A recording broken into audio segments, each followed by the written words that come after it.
Good evening and welcome to the Highgate Select meeting for Thursday, August 18th, 2022. Our first order of business is the Pledge of Allegiance. I pledge allegiance to the flag of the United States of America and to the republic for which it stands, one nation, under God, indivisible, with liberty and justice for all. Thank you all for coming. Is there anything for public comment that is not on the agenda? Okay. Sue, we hope you're feeling better. So we have representatives for Velco, because you are going to do an infrastructure update. Yeah, thank you for allowing us to come and talk about our project. Where's the best if I stay here? If you wanna stand right here, that way the camera can get you and the people that listen at home can see you. So, yeah, thanks. My name is Dan Poulin. I'm the manager of capital projects at Velco.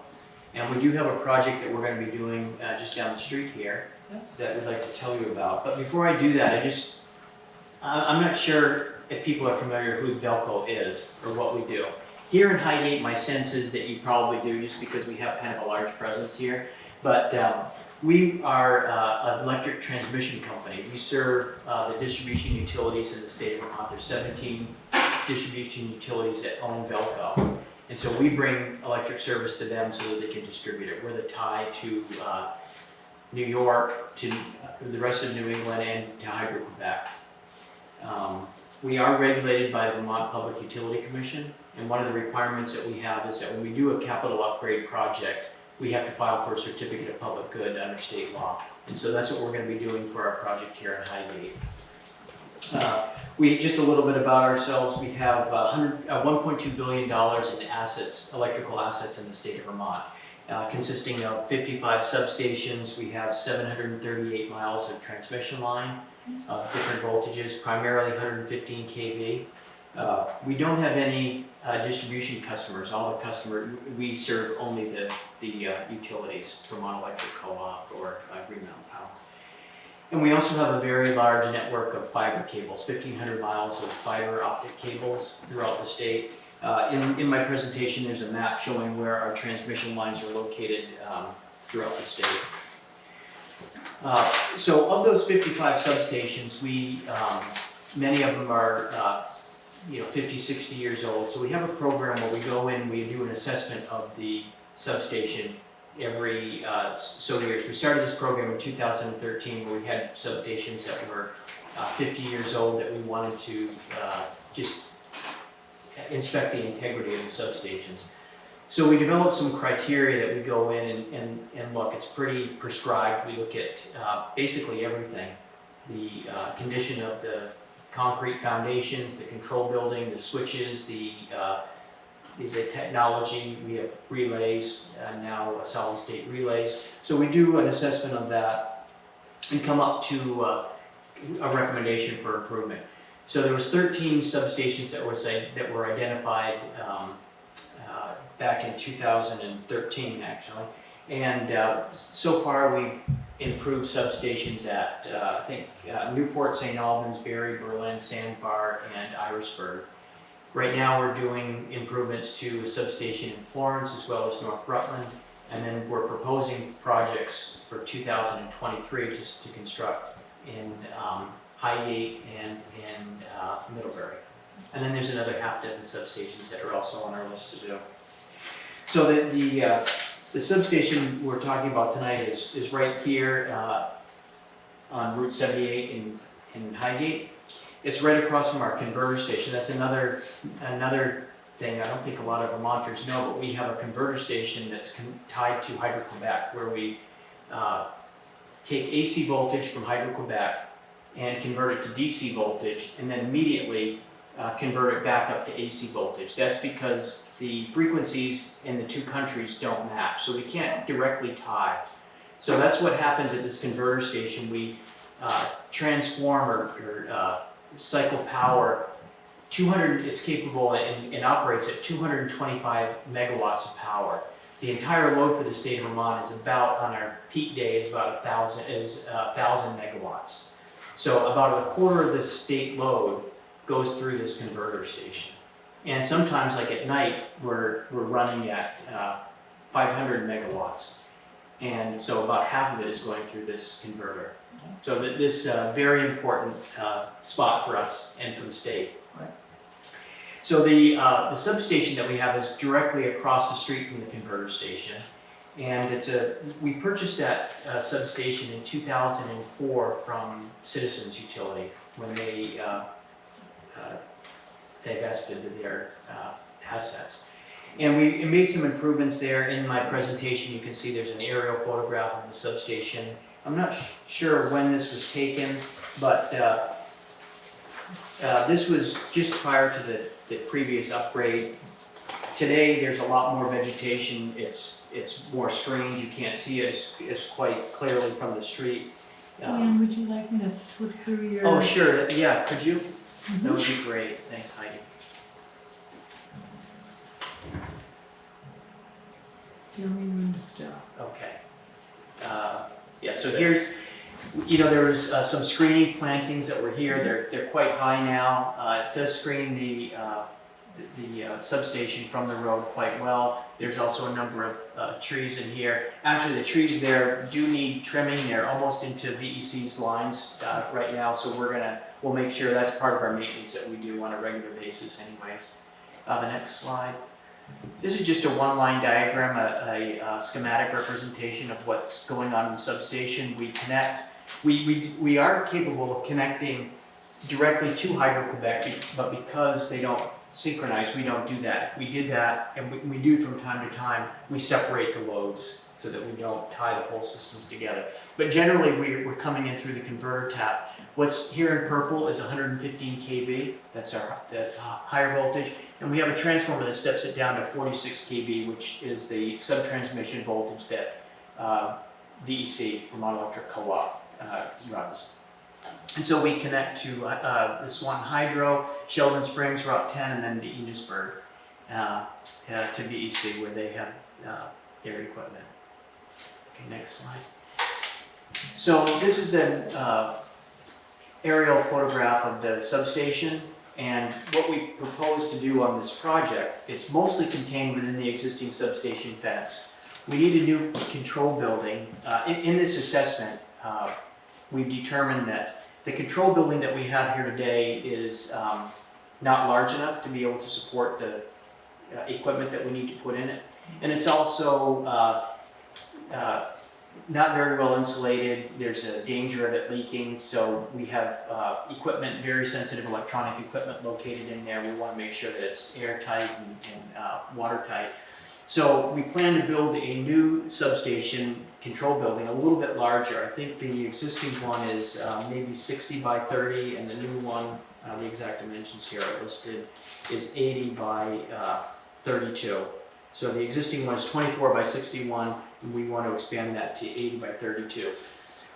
We're moving it in, within the substation primarily so that we can continue to operate out of the existing control building. We'll build a brand new control building, put in new electronics and new controls, and connect it to the equipment out in the substation yard, get it up and running, commission it, and then tear down the old one, so that we don't have to do any temporary work and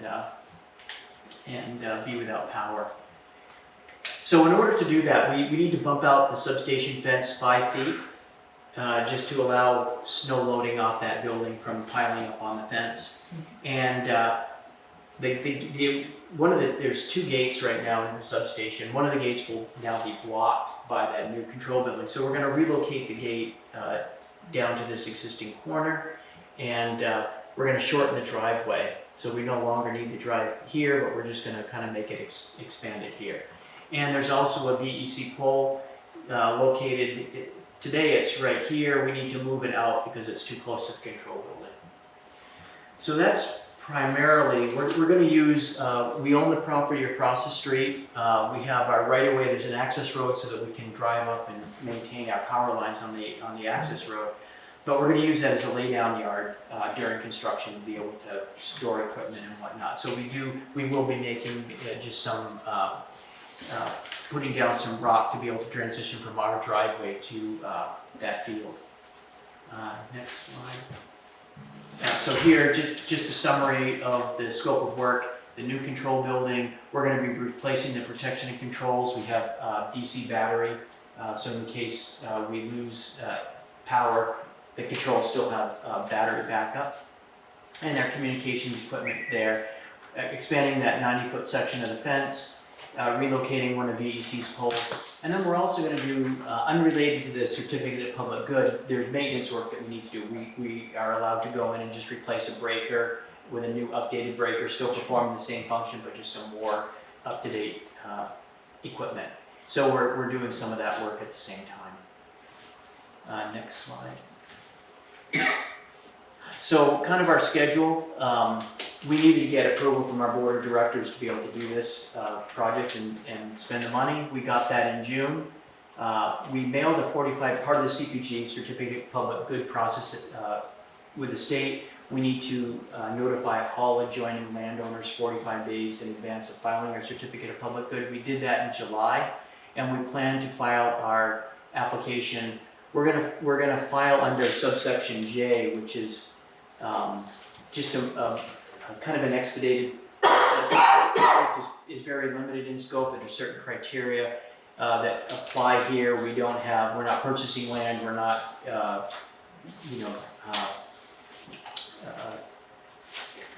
affecting natural habitats and things. It's all within our existing substation fence. So we can file under section J, which just kind of limits the discovery process with our regulators, the question and answer period. And then we're going to file that here next month, and we expect to receive the CPG no later than March. And that will allow us to begin construction next spring, and construction will go all through 23, the remainder of 23, and then we'll commission the substation in 24. We're still finalizing the estimated cost, but with contingency, with a 50% contingency, we're expecting to be around $16 million to do this work. And we have kind of a large contingency right now just because, there's a lot of unknown with supply chain and everything right now. And then I think that's probably the last slide. Must be, can't go any further. Okay. Any questions? Will there be any interruption of power during the construction? No, there should not be. Now, as you update, do you have a future date at which this is good until? We try to, when we're establishing our criteria for upgrading, we say we want to do an upgrade that will last at least 20 years. So if there's something that says, oh yeah, this equipment's probably got another 10 years left in it, we'd like to change it so we don't need to go back for at least another 20 years. So we started we've been at this for 10 years already, so it's almost like when we get done, we're gonna have to start all over again. We do a similar program with our transmission lines because we have so many transmission lines that we figured we better start replacing them because we don't, we do about 230 new transmission structures a year. Just trying to keep up, and that's one of those, continual maintenance things. Any other questions? So yeah, it's pretty straightforward as far as our projects go, primarily because it's all contained within the existing substation fence, and we're not purchasing land or taking. There's no, like I mentioned, we are going to be cutting trees, but it's part of our maintenance. So you may see that this fall, but we don't need to cut any trees for the sake of this project per se. Did Shayna also want to? Oh, Sorry, yeah. you moved. I just wanted to make sure if there were any other questions about this project, but you just gave me a great segue into the Franklin County line upgrade. Sure. I'd be happy I'll let to you talk about that. talk a little bit about that. So Dan was just mentioning that we do a similar routine inspection on our transmission lines which run across the state. And so in a recent inspection for our line that goes through Highgate, it actually begins in Georgia, Vermont, and goes through St. Albans and Swanton, and then terminates at Highgate. It's our K42 line. We found that over 60% of those poles were in need of replacement, about 146 poles out of the 212 on that 16-mile stretch between those two substations. And so we've been in contact with all the towns and landowners over the past several months, letting people know about a proposed project to rebuild that line. Over the past several months, we've been doing basically environmental surveys in the right-of-way to understand what the project alternatives would be in terms of rebuilding the line. It's a very critical asset for the state and for the region. So any new line would have to be built, and then we would decommission the old line once the new line was up and running and energized. And so it's been a pretty big undertaking in terms of data collection, data surveys in the field over the past several months. We'll be finishing that up likely in the September timeframe, and that's when we'll have some real final draft designs to come and talk to the town and all the towns, the 4 towns that the line runs through, and the landowners that are our neighbors or we're neighbors with. So I wanted to just put the bug in the ear about Belco planning some community meetings to have discussions about that project once there's a real design and plan to come to the table with. So we'll be talking with Heidi and others to come back and have a similar presentation, but on the Franklin County line upgrade. So, but happy to answer any preliminary questions that you have about that. Thank you. Questions? Okay. Well, thank you both for coming. Yes, thank you. Yeah, Thank you for having us. We appreciate the time. Thank you. Thanks for what you do, because when the power goes out, Yeah, we all suffer. it's like you don't realize how much you like it until it goes out. It's just there like water, so thank you. Yes, and people get nervous when they think, oh, upgrade. Oh my God. right. Yours is such a minor upgrade that's. Well, we like to get the word out so people understand what's happening, and if people, they'll see trucks, and so, direct them to us when we'll have a board out there, so if people want to stop by, if they have questions, there'll be numbers that they can contact us, Okay, perfect. and it answers. Thank you. All right, thank you so much. Thank you very much. Yeah. I guess we should go. Okay, Shelley. Good evening. You can start with the check warrant. I put it in front of Sharon. Okay, has everybody had a chance to look at the check warrant? Yep. Do I have a motion to sign? I'll make a motion. I'll second it. All those in favor say aye. Aye. While you're signing that, I'll give a quick update on delinquent taxes. The payments are trickling in. I actually had another decent sized one come in today that's not included in this figure. But total outstanding is $43,128.64. So we are slowly getting to where we want to be. That's great. Tax sale paperwork has been sent from the attorney's office to a majority of this list. And they are encouraged to get in touch with me. And one more thing before we go to the tax rate. Butch brought me very late in the day today the mower that John Gifford had.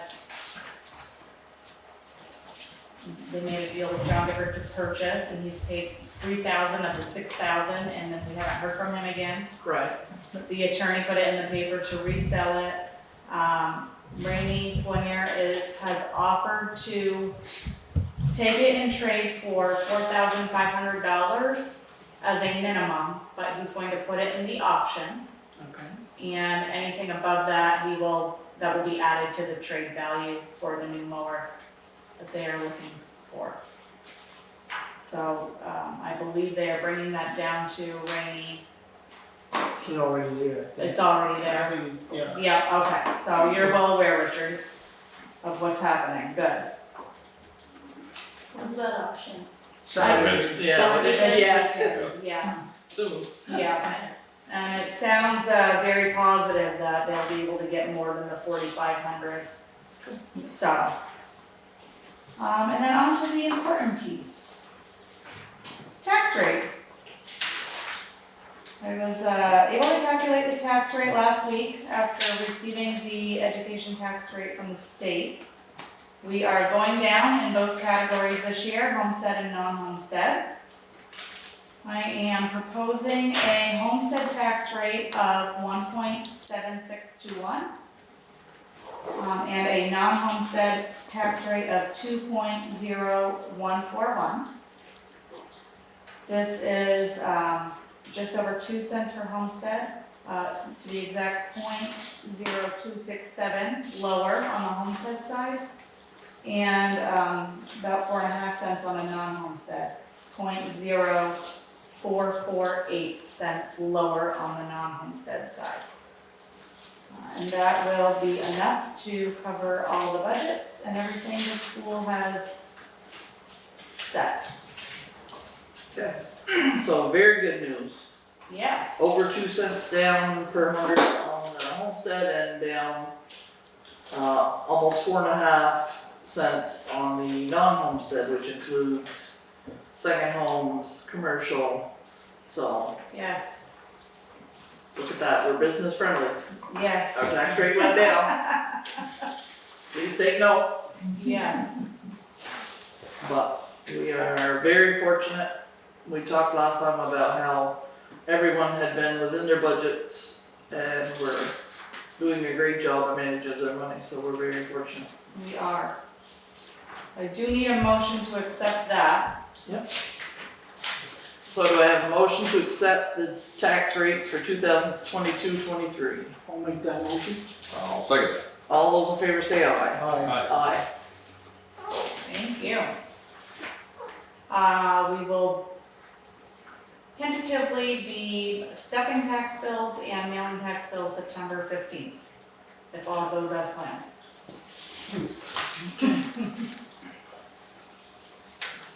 That's it for me. Alright. Did you want us to make a motion to sign the Oh. audit paperwork? Yes, it wasn't on the agenda, following the agenda. Yes, the internal control checklist. It's an annual thing requested by the audit. And usually this time of year is when I'm asking you to sign it. I did find a more detailed one on VLCT, so there's 2 this year. I figured. Yes. Won't hurt. Right, exactly. There's been more info on how we operate, so. Yep. I just felt good about that. And we are very thankful for your due diligence on the audit and these financial controls, because it puts us at a lot less risk of having any embezzlement or anything that goes awry or anything that can be pinned against an employee rightfully or wrongfully. Yeah. So having this is a blessing. Yes, thank you. And it's not only covering the town's butt, but it also covers my own. That's right. So, That's right. there's a few categories. We are a small town that they know, being one-person departments, Right. some things are unavoidable, like opening the statements as well as Right. doing the banking. I mean, but that's why Judy comes in and she sat with me for almost 2 hours this morning, going through June and July, so. Good. Yep. Okay, do I have a motion to sign both financial control checklists? I'll make that motion. Do I have a second? I'll second. All those in favor say aye. Aye. Aye.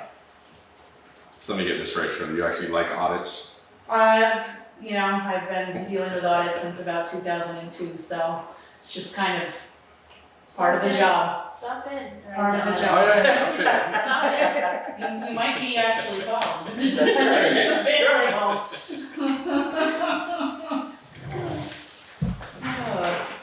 They're stressful, but in the end, it's worth it all It's the all way good. around.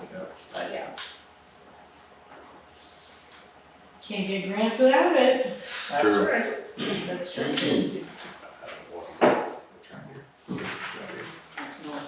Okay, any other questions for Shelley?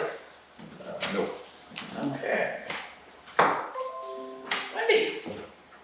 Yes, let's see, your minutes from your last regular meeting, August 3rd, Wednesday, August 3rd. Okay, do I have a motion to sign the minutes from August 3rd? I'll make that motion. Do I have a second? I'll second. All those in favor say aye. Aye. Aye. Okay, thank you. And you had a special emergency meeting 2 nights ago. Richard and Sharon, you were the two that were there, if you're going to approve those. Yes. So I'll make a motion to accept those minutes. I'll second it. All those in favor say aye. Aye. Alright. There's that. Just to quickly recap, we had the state primary election, was it last week? Ballard. I think it was last week. And it wasn't greatly attended, but it wasn't terrible either. We had about 18% voter turnout in Highgate. A total of 437 ballots were cast. 3 were found to be defective, so 434 of them were actually counted. 162 of those were absentee, the rest were at the polls. There's a lot of write-ins at that election. So Highgate has the best JPs. I had all 7 show up and they worked very well together. We were out of there by 8. Wow. Yeah. So kudos to them because Shelley and I are wrapping up numbers and reporting to the state and they're just doing what they need to do so we can get out. So thank you to them. So we will soon enough be talking about the general election, which is Tuesday, November 8th. That's the election where now everyone who's an active registered voter will automatically be mailed a ballot from the state. So those are anticipated to be out around the first week of October. So you'll have a full 4 to 5 weeks to either send them back, bring them back, use the drop box, bring them with you and vote at the polls. That is your ballot though. So if you show up to the polls without the ballot was mailed to you, you're gonna be asked to sign a form before you're issued a new ballot. A lot of people say, well, I threw that away. Well, that was your ballot. Right. So you will be issued another one, but you're gonna have to sign a form that you haven't already voted in this election, which I take a little heat for, but we have to, everything has to be accounted for. There's gotta be accountability for those ballots, so. That's something to look forward to. The month of October between tax bills and ballots, it's gonna be busy. But the new tabulator works fabulous. It does. Oh, good. The new tabulator is a dream. It's exact. Too exact. I mean, it is so. It was picking up the tails on the alphabet as write-ins on the next line. That Yes, we it were- was putting that up as a second write-in, so it was kicking things back, so it's very particular, which is good. Mhm. Everything was spot on at the end of the night. So, I went through all the pure ballots to make sure, and every single one of them did not have. write-ins, so it has a separate write-in bin, and that was spot on. We went through everything else just to be sure, so, yeah, the new tabulator is thumbs up. Good. And I think the only other question I have is, can you confirm for me, your next meeting is September 1, the motion you made months ago was to go back to 6:30 in September. Is that the case, or are we staying at 6? I like that. Okay. Go back to 6:30. 6:30 would be great. I make Yeah. a motion. I second it. Just the one that works till 5:30. Yeah. I These just guys all wanted want to go to 6. I just wanted to confirm that before we warn another meeting or people start asking, so we're gonna go back to 6:30 Yes. after this meeting. Would you like a motion? Sure. Okay. One of you make a motion, please. I'd like to make a motion that all future meetings, starting September 1st, start at 6:30. I'll second. All those in favor say aye. Aye. Aye. Okay. There. Okay, that is it for me. Okay. Heidi. Let's start with an updated grant list. I put one in there, you haven't seen one in a while, there's a few things that are still pending. But you can review that at your leisure. I have 2 grant contracts for you to sign. One is for the structures grant to do a culvert replacement on the Ballard Road. $74,700.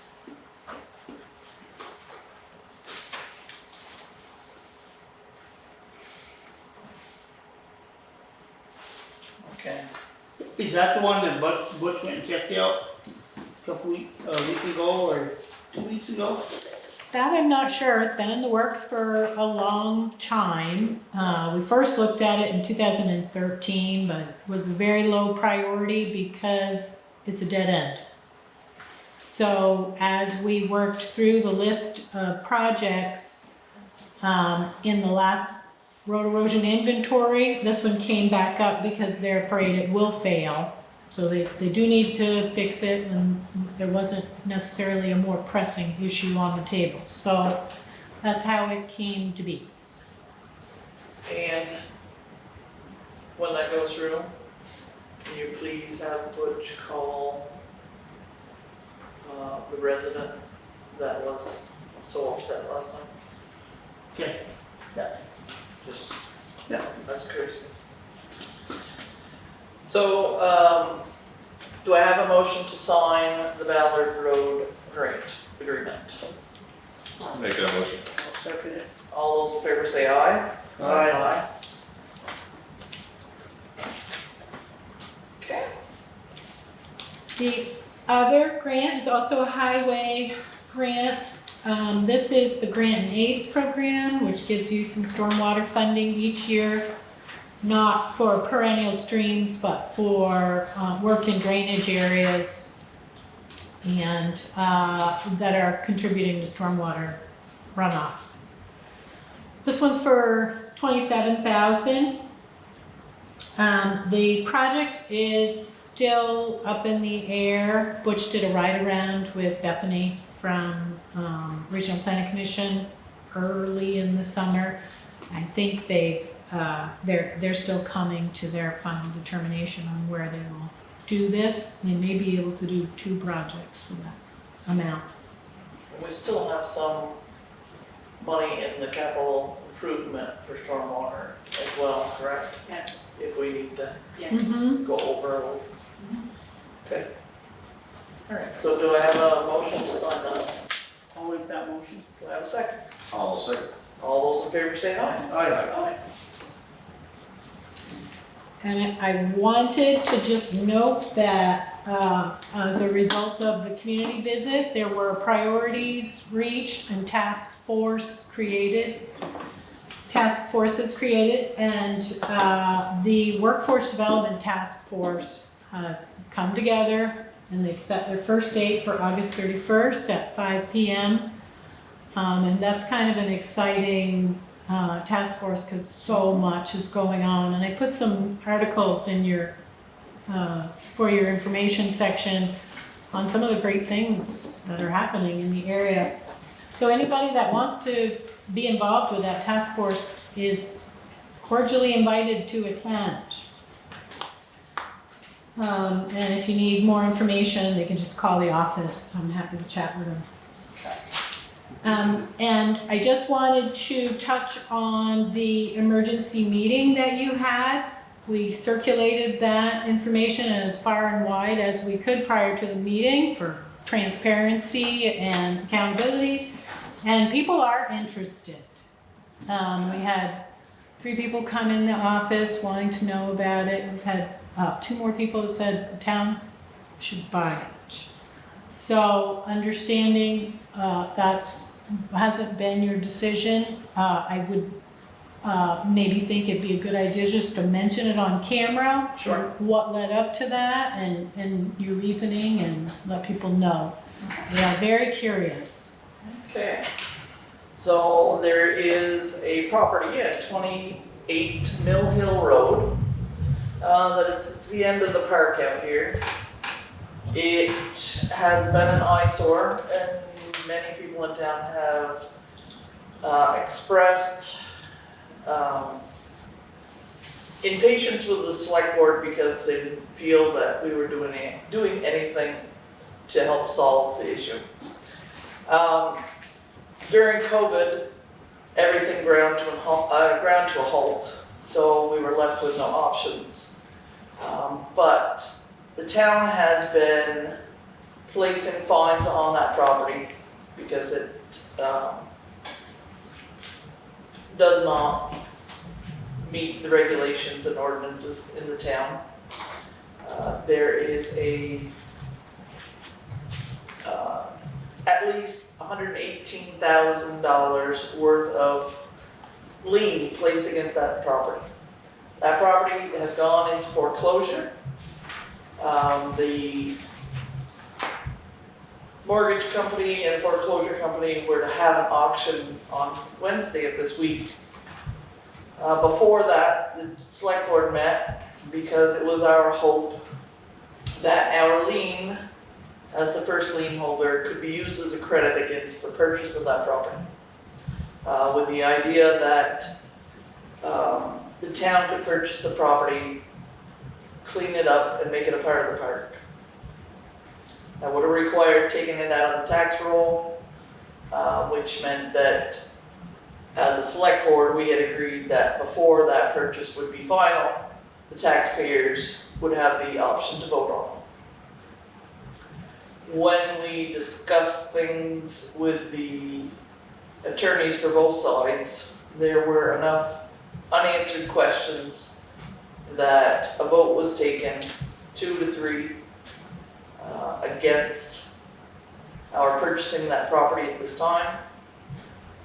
When we informed the mortgage foreclosure company that we would not be bidding on the property, the tax sale was postponed. We're told that the tax sale will go again in September. We'll see what happens. But the select board was not willing to risk any additional funds besides the current $118,000 we had as a lien against it. So at this time, we chose not to do anything, but wait to see what agreement we could come to. And again, as I said, the select board wants to ensure people we would not purchase that property without their approval. Even though it was a lien situation and we could have used some money out of the ARPA funds, that is not our intention. Our intention is to be as transparent as possible and let people know what's happening. The reason it was an executive emergency meeting was because we were in talks with our attorney. So that is not public information. So, keep informed, we'll see what happens. But we do have a lien against the property and we will assert our lien to the best advantage that we can.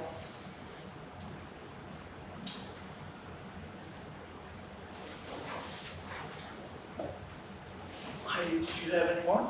Well, I was just also hoping that we could make an announcement that Highgate is still not represented on the Communication Union District. They've called us and said it's unfortunate at this time. They have a lot of money in their pocket and they're ready to spend it. They just need some representation from Highgate to, to include us in what's going on.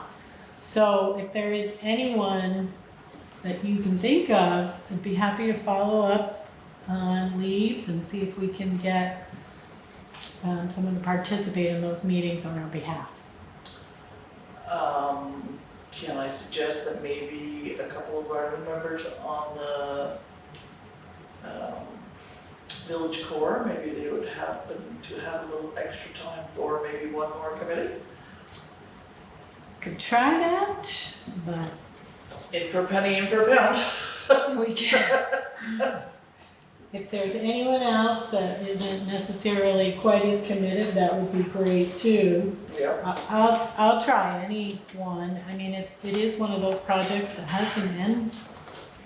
Well, it potentially has a sunset date Right. to get through this most intense construction phase. So yeah, and as Heidi was talking, the St. Albans Messenger did do a article on habitat for aviation breaking ground, and that was talking about Beth White's project, which the town wholeheartedly supports. So that's a very big win for the area and a very big win for students that don't necessarily fit into the college mold. There are options to make a very good living, and you don't necessarily need to go to college. So there are options.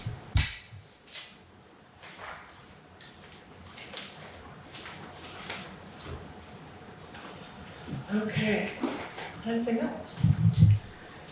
I don't believe so. Okay. So, for select board. So we did get further, notice for T-Mobile and AT&T. So we're hoping that that will eventually come true.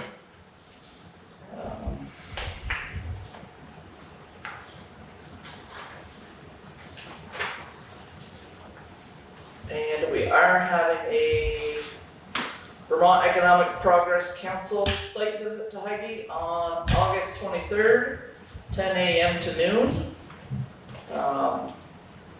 That is certainly an open meeting and available to talk about some of the many projects that Highgate has going on. So all are welcome to attend. Just give a shout out to Heidi just so we make sure we have enough food and what have you. All right. Anything else for the select board? Okay. Ladies, thank you all. Thank you. Heidi, you as well. All your good work. I would make a motion to exit the regular select board meeting and enter into executive with Peter Foster and Angela, Foster. is it Foster too? I know our email is a different last name. Oh, yeah, she was. Okay, so Peter and Angie Foster. And Heidi Birchford. Do we have a second? I'll second it. Those in favor? Aye. Aye. Okay, thank you very much.